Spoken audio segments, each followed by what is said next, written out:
In recent news, images shared on various social media platforms show a Russian naval ship severely damaged after a missile attack by Ukraine.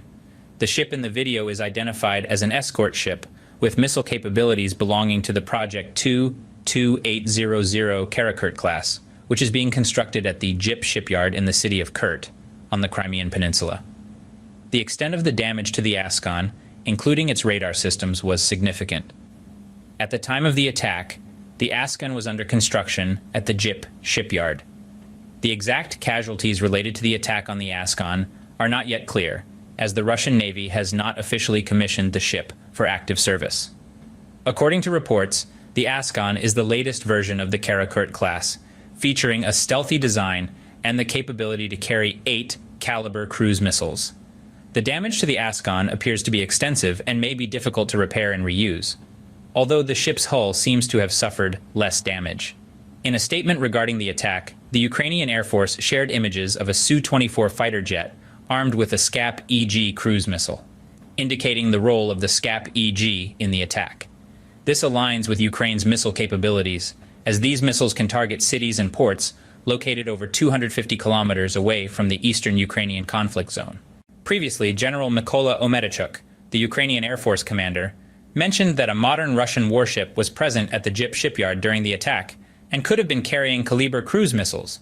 In the initial statements, he stated no casualties occurred during the attack on the shipyard. However, the Russian Ministry of Defense later announced that one of its warships had been damaged by a Ukrainian cruise missile.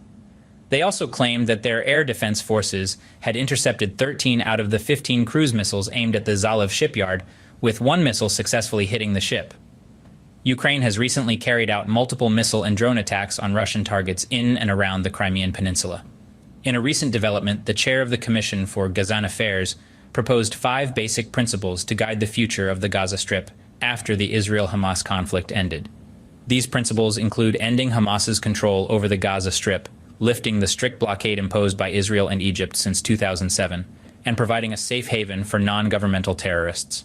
The chairman also emphasized the need for a long-term solution based on the two-state principle, allowing both nations to coexist in peace and security.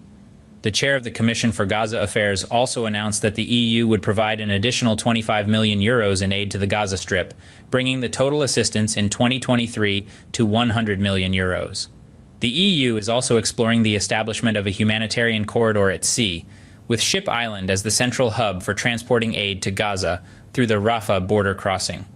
Meanwhile, India's Prime Minister, Narendra Modi, held a phone conversation with Iran's President Ibrahim Raisi to discuss the challenging situation in the West Asian region and the ongoing Israel-Hamas conflict. India expressed deep concerns over the violence and civilian casualties, while reiterating its long-standing and consistent position on Israel-Palestine issues. India is committed to supporting Israel's right to self-defense under international law, calling for the establishment of a humanitarian corridor and a ceasefire to ensure the urgent supply of food, water, and fuel as the number of civilian casualties continues to rise in Gaza. In related developments, the Dutch Minister of Defense, Cora van Nieuwenhuizen, emphasized the importance of a temporary ceasefire to allow for the delivery of humanitarian aid to the people of Gaza during her visit to Sarajevo, Bosnia. She expressed concerns about the situation in Gaza and stressed that aid should reach the people to prevent further human tragedy. She called for a temporary humanitarian pause in the Israel-Hamas conflict. Minister Nieuwenhuizen mentioned that schools and hospitals in Gaza should not be military targets, and similar incidents could happen elsewhere. She highlighted the importance of ending the conflict to prevent civilian casualties, along with a significant humanitarian crisis. The Gaza Strip, home to 2.3 million people, faces severe shortages due to the Israeli blockade. Protests in support of Palestine have been held worldwide, with thousands of people taking to the streets to show solidarity. Meanwhile, some demonstrations have been banned in France.